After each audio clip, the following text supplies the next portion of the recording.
প্রথম প্রশ্ন হচ্ছে, রিকশাওয়ালার এই যে কথিত রিকশাওয়ালা, তার অনেক ধরনের পরিচয় বিভিন্ন গণমাধ্যমে উঠে এসেছে এবং আসিফ মাহমুদ সজীব ভুঁইয়া তিনি এই ব্যক্তির পরিচয় যেটি প্রকাশ করেছেন তার সঙ্গে ওই ব্যক্তির যে পরিচয় তিনি নিজে দিয়েছেন গণমাধ্যমকে তার সঙ্গে মেলে না। সংঘর্ষের সময় হিজবুত তাহরীর নেতাকর্মীদের সঙ্গে পুলিশের সংঘর্ষের সময় কয়েক পুলিশ সদস্য হিজবুত তাহরীর কয়েক নেতাকর্মীকে পেটাচ্ছিল। সেই সময় এই রিকশাওয়ালা, কথিত রিকশাওয়ালা আরমান আলী, বয়স 40, তিনিও পুলিশের সঙ্গে তাদেরকে পেটাচ্ছিলেন। এই সময় সেনাবাহিনীর সদস্যরা তাকে আটক করে এবং ডিবি পুলিশের কাছে হস্তান্তর করে, গোয়েন্দা পুলিশের কাছে।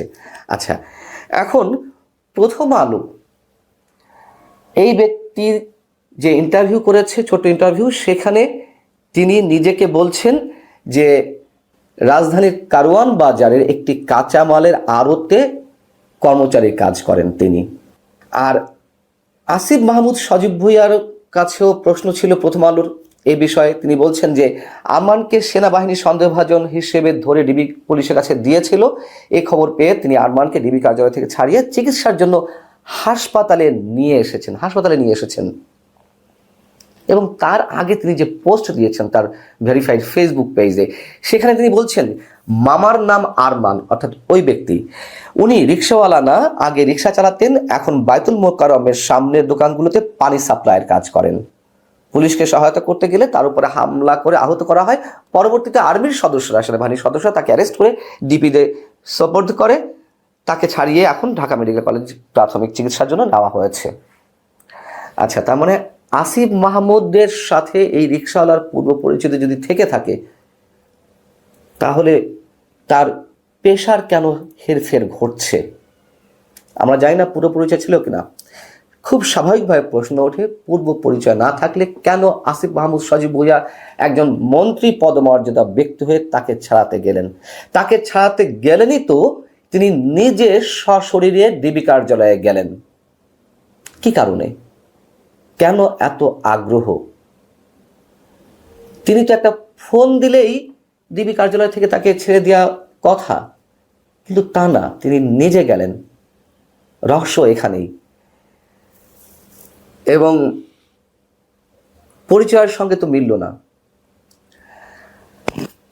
আসিফ মাহমুদ সজীব ভুঁইয়া তার ফেসবুক পোস্টে আরও লিখেছেন, গত 5 আগস্টের পর এই জনতায় সব সংকট থেকে দেশকে রক্ষা করতে এগিয়ে এসেছে। বিপ্লবোত্তর একটি ভঙ্গুর আর অসহযোগিতাপূর্ণ প্রশাসন নিয়ে জনতার সাহায্য ছাড়া টিকে থাকা অসম্ভব ছিল।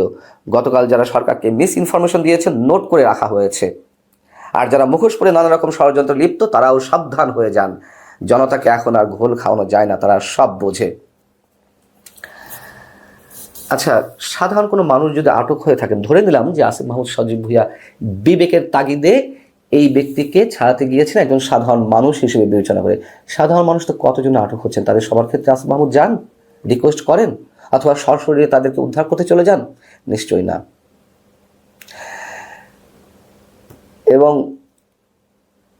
হিজবুত তাহরীর এই প্রোগ্রামে কেন পুলিশ এতটা মারমুখী হলো সে প্রশ্ন উঠেছে। তখন হিজবুত তাহরীর নানান ধরনের কর্মকাণ্ড আমরা গত 6-7 মাসে দেখছি, সেখানে কোনো ধরনের বাধা আসেনি, প্রশাসনের পক্ষ থেকে কোনো ধরনের আপত্তি জানানো হয়নি, যেটুকু জানি আমি অন্তত।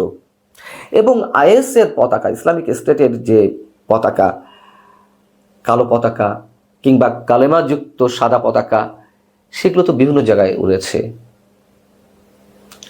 গত 5 ফেব্রুয়ারি বঙ্গবন্ধুর বাড়ি বুলডোজার দিয়ে গুড়িয়ে দেওয়ার সময়ও সেখানে আইএসের পতাকা উড়েছে, কেউ কিছু বলেনি। না কথিত ছাত্র জনতা, না কথিত ছাত্র সমন্বয়করা, না পুলিশ। তাহলে এই কর্মসূচিকে কেন্দ্র করে পুলিশ কেন এত মারমুখী ছিল? অনেকে বলছেন যে যেহেতু বর্তমান সরকারের সময় জঙ্গিবাদ কিংবা চরমপন্থার মাথাচাড়া দেওয়ার একটা স্পষ্ট লক্ষণ দেখা যাচ্ছে এবং বিভিন্ন কর্মকাণ্ডে তারা যে মব সৃষ্টি করছে সেটি এখন আন্তর্জাতিক বিশ্বে আলোচনা হচ্ছে। আন্তর্জাতিক দুনিয়াকে, পশ্চিমা দুনিয়াকে দেখানোর জন্যই এই কর্মসূচিকে ঘিরে এই ধরনের আচরণ প্রশাসনের পক্ষ থেকে করা হয়েছে। হতে পারে বিষয়টি, নাও হতে পারে। তবে প্রশ্ন তো ওইখানেই যে আগে যেহেতু এই কর্মসূচিগুলো নানান ধরনের হিজবুত তাহরির নানান ধরনের কর্মসূচি আমরা দেখেছি, অ্যাক্টিভিটিস লক্ষ্য করা গেছে, কিন্তু কিছু করা হয়নি। কিন্তু শুক্রবারে এই সমাবেশটিকে, এই মার্চ ফর খিলাফত, এটি কেন্দ্র করে যা কিছু ঘটলো তা যথেষ্ট রহস্য জন্ম দিয়েছে। তা বলে আমরা এই বলছি না যে মানে অনেকে বলতে পারেন এখন বাধা দিয়েছে তাতেও সমস্যা, না, অবশ্যই বাধা দিতে হবে। অবশ্যই নিষিদ্ধ কোনো সংগঠনের নেতাকর্মীদের আমরা প্রকাশ্যে দেখতে চাই না, কিংবা সেই সংগঠনের কোনো ধরনের কর্মসূচি দেখতে চাই না। কিন্তু বিপত্তি বাধে সেখানেই, যখন দুদিন আগে আর পরের নানান ধরনের বিষয়ে অমিল দেখা যায় এবং রিকশাওয়ালা, কথিত রিকশাওয়ালা আরমানকে কেন্দ্র করে আসিফ মাহমুদ সজীব ভুঁইয়ার এত বেশি আগ্রহের কারণটি কি, সেটি এখন মানুষের মাঝে ব্যাপক প্রশ্নের জন্ম দিয়েছে, রহস্যের জন্ম দিয়েছে। বিষয়টি একেবারে স্বাভাবিক নেওয়ার মতো কিছু নয়। পরিচয় মিলল না, মানে তার এক্সাক্ট পরিচয় তার নিজের বক্তব্যের সাথে আসিফের বক্তব্য মিলল না, এবং আসিফ মাহমুদ সজীব ভুঁইয়া কেন নিজ থেকে তিনি তাকে ছাড়াতে এইভাবে গেলেন, এবং তিনি সেনাবাহিনীর কথা উল্লেখ করেছেন। আমি শুধু শব্দটা আবার মনে করিয়ে দিলাম যে তিনি লিখেছেন আর্মি তাকে অ্যারেস্ট করে ডিবি হেফাজতে নিয়ে যায়, ডিবি পুলিশের কাছে সোপর্দ করে। এখানে এই শব্দটিও বা কেন আনা হলো সেটিও একটি প্রশ্ন।